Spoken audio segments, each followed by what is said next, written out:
Hello, let me tell you a story. In the early 2000s, Brian Esley, writer known mainly for works like Rose and Maloney, was showing his son some older project ideas. His son, Jamie, thought that those projects were rubbish. For a boring 40 something middle class, he wasn't interested. So he asked his father to do stories about teenagers and young people, stories that could reach audiences of his age and that he felt that lacked representation on TV. Brian, instead of doubling down, took the feedback to heart and began asking Jamie, his son, for ideas. And that is how we got the acclaimed TV series, Skins.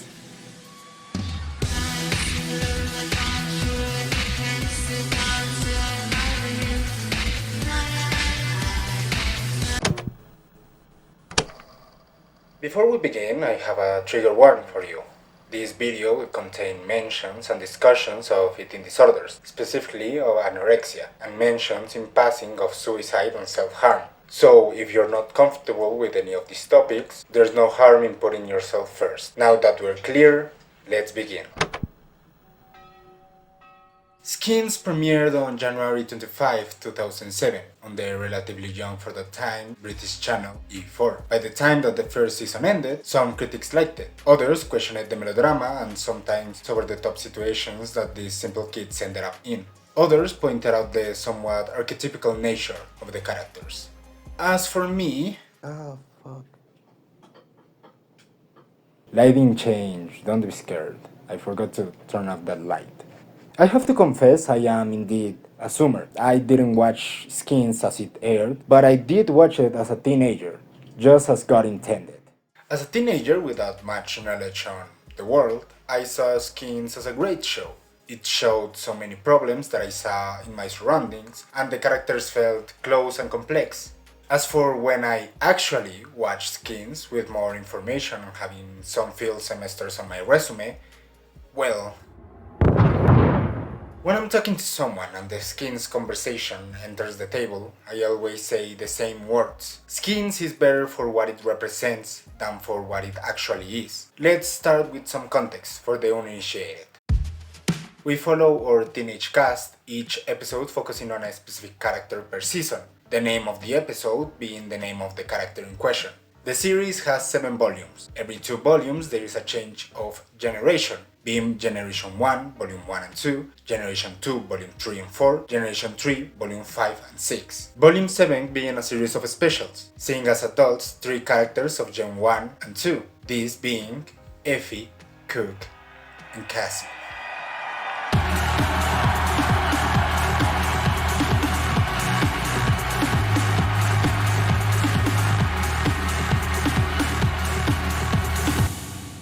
Cassie is a Gen 1 character, and as such, Cassie is more of an archetype than an actual person. This is not necessarily a bad thing, many great characters are archetypes. However, in Cassie's case, there's a big problem with that approach. There's a very detrimental contradiction with Cassie's narrative treatment, but for us to understand Cassie's contradiction as a character, we have to understand her 2 sides.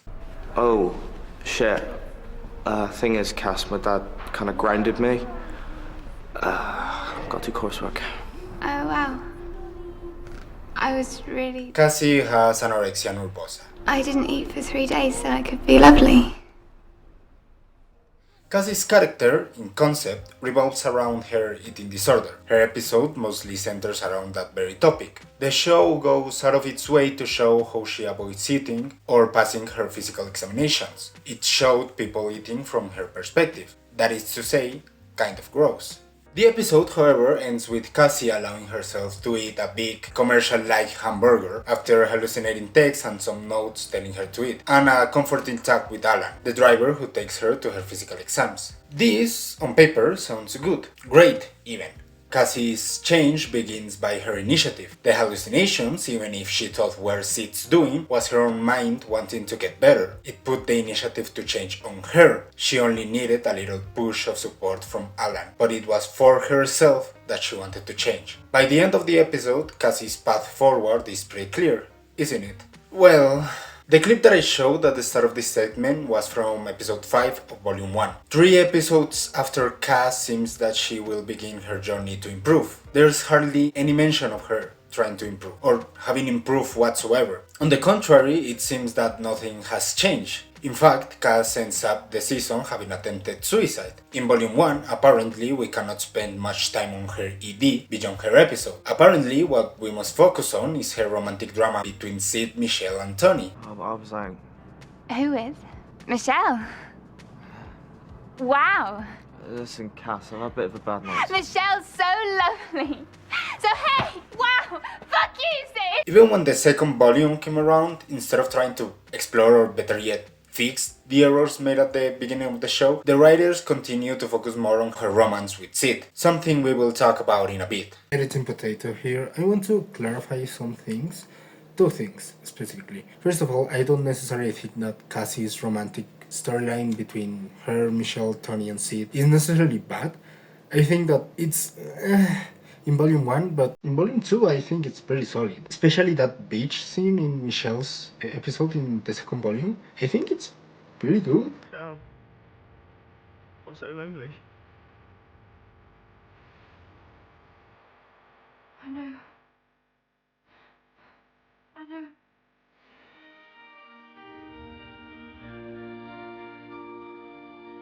The second thing I want to clarify is something I get a little bit later too, but I want to say it in advance. I don't think that Cassie has to be defined by her anorexia.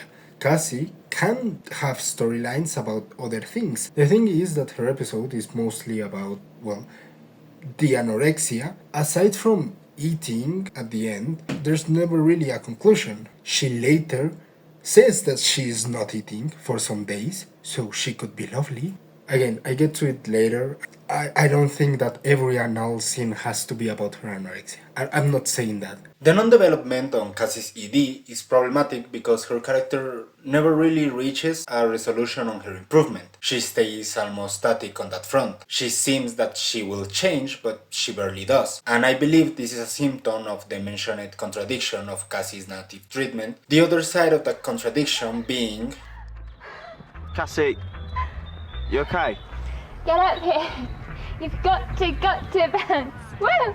I know that a statement that relates Skins with romanticization is controversial. Fans of Skins really want you to know that Skins does not romanticize its characters or situations. And in most cases, I actually agree. But Cassie is a particular one. Cass is romanticized more by the visuals than the actual script. On her 2019 article, published on Digital Spy about her own experience, Megan Sutton writes, "My memory of Cassie is that she was indeed lovely. As a teenager, I watched her on the small, square TV in my bedroom with her skinny frame, elfin features and electric clothes. I wanted to be just like her. I was not disturbed by the anorexia storyline. I was inspired by it." Sutton describes herself as having problems with her self-esteem at the time, and Cassie, as depicted on screen, seemed so pretty and electric. This was also the case for Harriet, as she describes it on her 2017 interview with Anna Ledwig for The New Statesman. "She was the character I wanted to be most like. She was smart, odd and funny. I remember her gorgeous golden dress and how good I thought it looked on her frame. I would think about it in the canteen at lunch, as I sat with my friends while they ate and I didn't. It gave me a sense of inner triumph. Not only could you be thin, but the act of not eating could also make you a more interesting person." Cass is not only depicted as a victim of mental illness, she is also quirky and beautiful and a daydreamer. Wow. Cassie also wore mismatched and daring outfits. She was, in any case, not like the others. She was unique. And this facet of Cass, this romanticization, is really a symptom of Cassie's role in the story. I love her, I love her, I love her. Cassie is a love interest. I don't love Michelle. I never loved Michelle. I loved you, but you...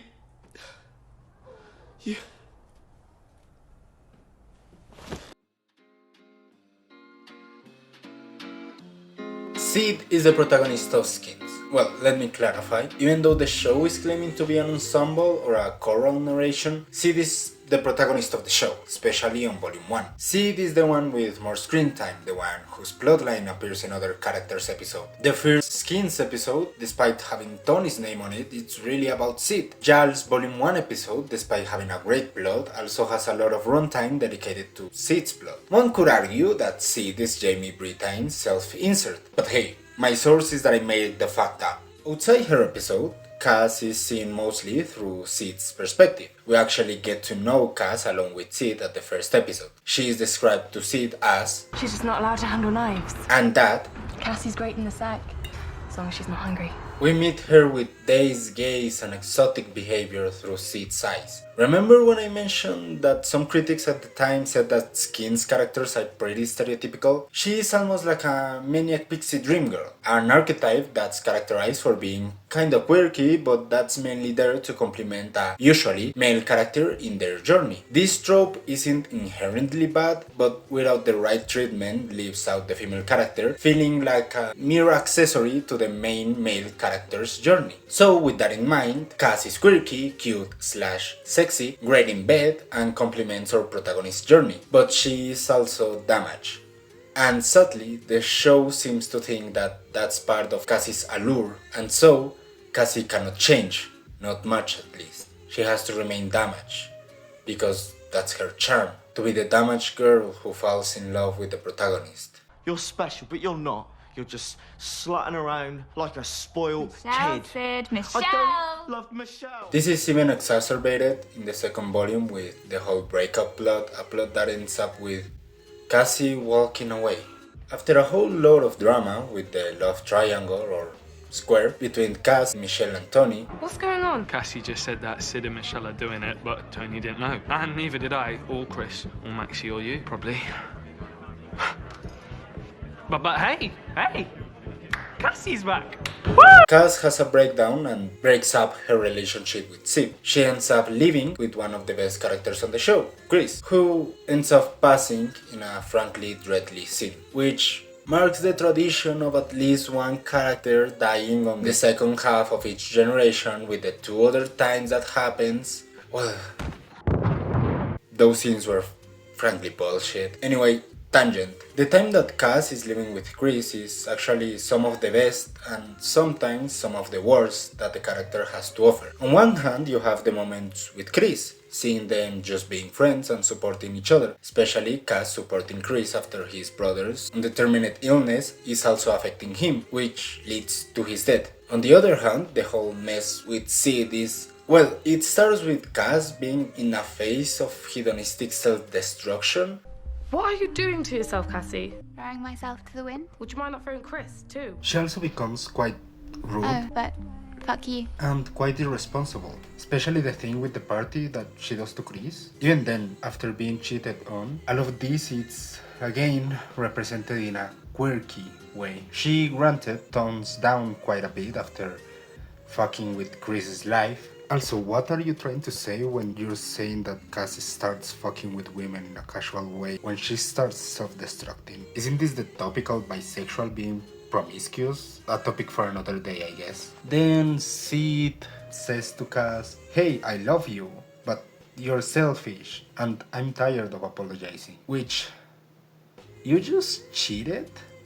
The least you could do is apologize, but okay. And Cass forgives him, and then they fuck, and everything seems dandy. See what I'm saying about Cassie having no chance to change because we need her just as she's always been for her to be with Sid till the end of days. Until... As I mentioned it earlier, on the penultimate episode, Chris dies a gruesome death, and Cass, in probably one of her best moves, decides to leave, going to New York. for about 15 minutes. The thing is that I think Cassie's decision to leave is actually good, leaving the whole fucked up romantic drama between Sid, Michelle, Tony and her. But if you have been paying attention, it doesn't really have to do with her eating disorder whatsoever. Don't get me wrong, I don't want that every and all scene with Cass has to be about her ED. That would truly make her a one-dimensional character. However, my problem lies in that the setup for her improvement in that front is never actually resolved, not on screen at least. And that leaves us with a character that has a very serious health problem that her first episode sets up for her to resolve that goes nowhere. This is especially problematic since Cass's portrayal on screen seems to romanticize her, and it never reaches a conclusion on saying definitely, yes, this character is better off working on her ED and getting healthier. Well, it almost ends up saying it's not that big of a deal. And for fuck's sake, her first episode has an entire scene dedicated to show in detail how Cass avoids eating. No fucking wonder so many people ended up idealizing Cass for her ED. Yeah, I'm sorry.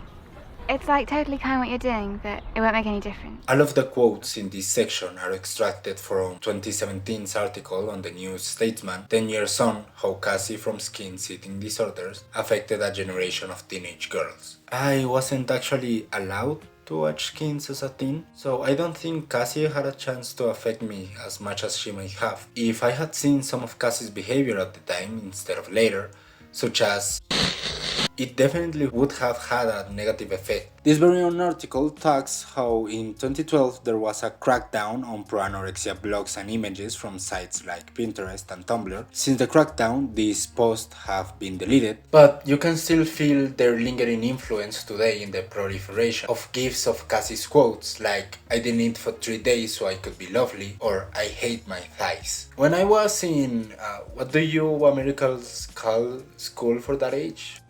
Middle school? Okay, well, when I was in middle school, my literature teacher said something that would be engraved on my memory forever. When a book is published, that book ceases to belong to the author. Right. Right, okay.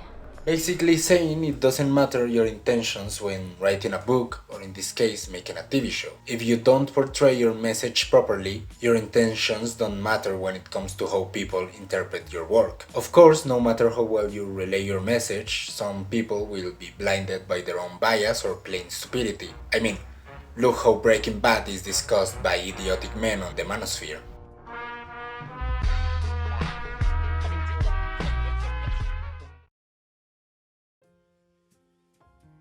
I openly admit that I glorified my eating disorder. It took nearly 2 years for me to acknowledge that being a diagnosed anorexic made me feel special. I felt powerful. It made me unique. But most of all, it was something that I was good at. Life as a Cassie isn't pretty. It's hell. You can put any face behind a mask, but be careful. Why? Because someone else might be pretending. As said earlier, the fact that Cassie's journey to better herself begins and goes basically nowhere This is nowhere. without reaching any kind of conclusion or closure, it leaves the message that I assume that Brian and Jamie were trying to portray incomplete. That being that Cassie's lifestyle is not healthy. She leaves the generation with no ending and therefore without message, at least on the ED front.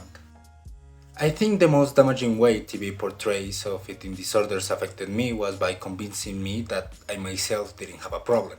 I would look at these characters and feel ashamed, as if I wasn't a proper anorexic, because I wasn't passing out or, in Cassie's case, not eating for 3 days so I could be lovely. Young, impressionable girls, guys, and all in between are left with Cass' portrayal on screen, one that ends up romanticizing her. It's entirely the fault of the show that so many young people ended up following Cassie's example. I have to preface this again.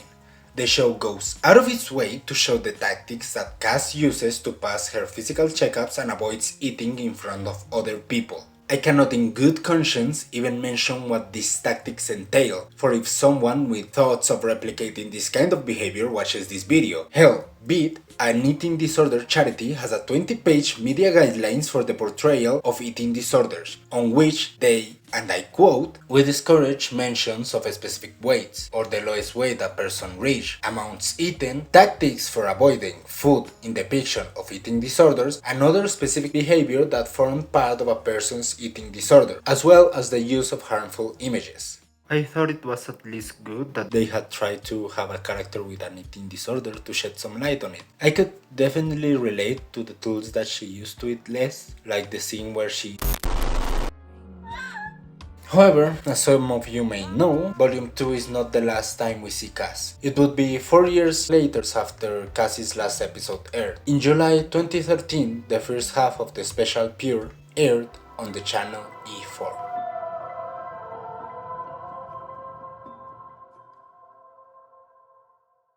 Well, Skins Pure was about Cassie, and it goes. I haven't actually seen Pure. I watched Fire one time. Well, actually, I did watch the first part of Pure, but just give me a sec. Just give me a sec. Just.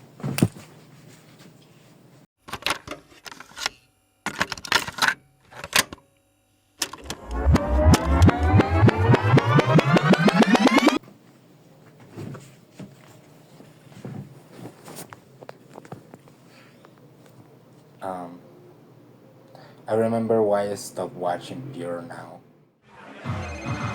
Skins Pure is weird. I could make an entire video just about that 1 hour and 40 minute special. I might even do it. The core of Pure is fine, I guess. The thing is that it's plagued with weird decisions, like the fucking IDF soldier. You think I'm just a stupid fucking Israeli paratrooper who wants something, huh? I have a lot of discipline, okay? I have rules. Look at Randy Orton. I have a lot of discipline. I have rules. I have a lot of discipline. I have a lot of discipline. Of course, the IDF soldier has violence as his first reaction. Also, do you see that guy over there? Yeah, his name is Jacob, and he is the reason I stopped watching Pure oh so many years ago. Let me explain. Cassie is in London after traveling the United States with Sid. I guess they did meet each other in New York. Okay, whatever. She's being stalked by someone who is taking pictures of her and posting them online without her knowledge. Some pictures are casual, others are outright creepy. This one has 40,000 hits. What? It says here that 40,000 dudes have looked at you. After getting to the place many of the photos were taken from, she discovers that the stalker is her co-worker Jacob.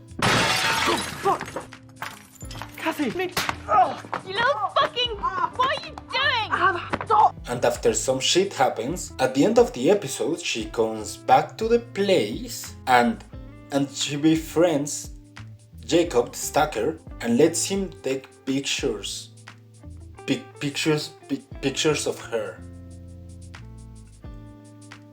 Fuck man, no wonder I ended up dropping this. So yeah, at face value this episode is weird. The first question is why? Well, it's actually pretty clear, I think, especially with the context of the second half of the special. The thing is that Cass, even if she is better off with her health, she is still struggling to perceive herself as beautiful. Cass's journey on the feature-length special is to understand she is beautiful. The way that Brian Esley wrote it was Cass realizing that by having a stalker and people who watch the photos online saying that she is beautiful and that they envy her. Shit, man.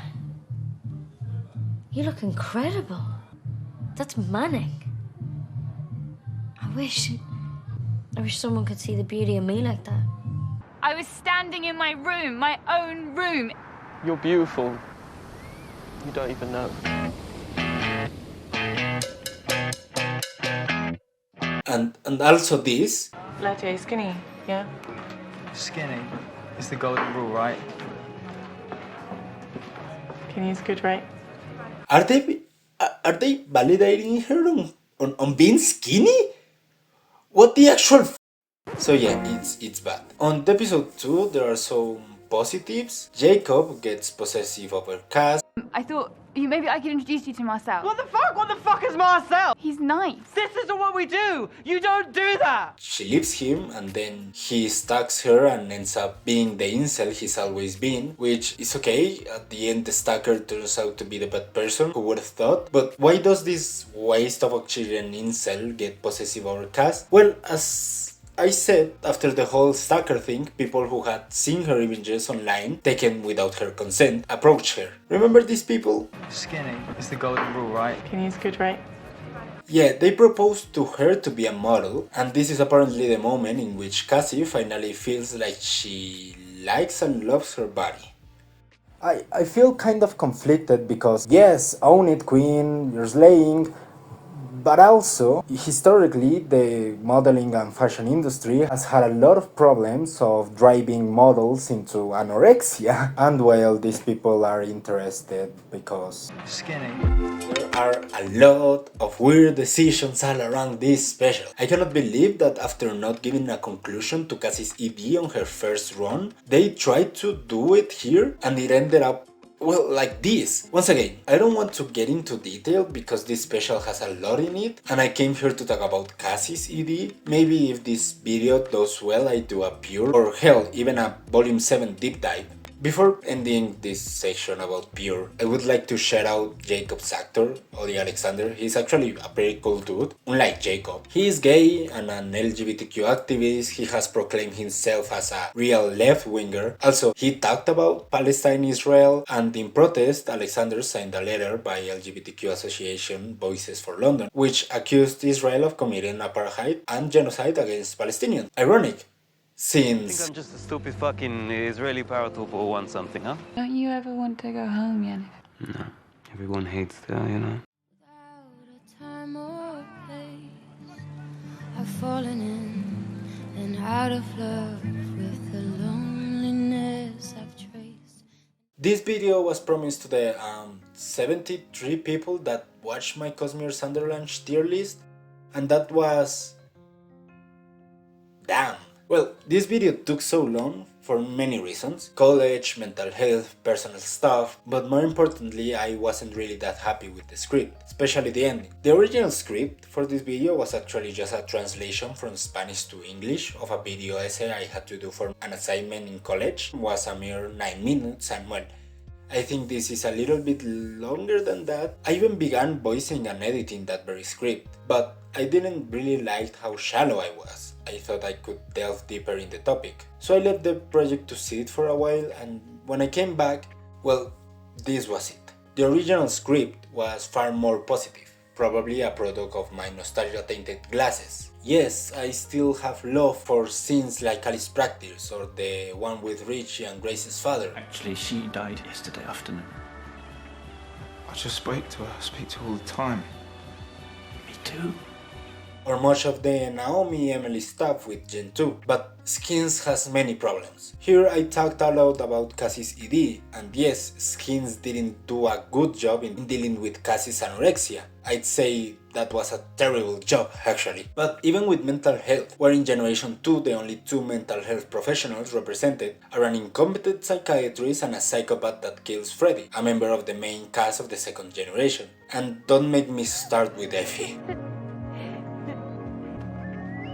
I have to go home now. What? Get me the fuck out of here, Freddie, please. Skins is not only problematic within Scream. I'm sure many of you are aware that there was little to no protection of the underage cast when it came to sex scenes. We can be brave, we can do this. In so many other times in the course of the first season where things had happened that I look back on now and think were really inappropriate because, you know, at the time I was one of the youngest. I think aside from Jess, I was the youngest. We were both 16. I look back at it now, 10 years on, and go, Jesus, we were children. And, well, there was an overall weird behavior directed to underage girls. Here I go, never working with Brian Elsley again. But he looked at me and he said, I'm bored, make it sexy. Skins has a lot of good in it. I refer to the aforementioned Alice Practice scene. I love Jad and Chris as characters. I like the Naomi Emily plot on Gen 2 and so many other things. But we always have to have in mind what fucked up things were happening off and on camera and how some things end up sending the wrong message and the people that it ends up affecting.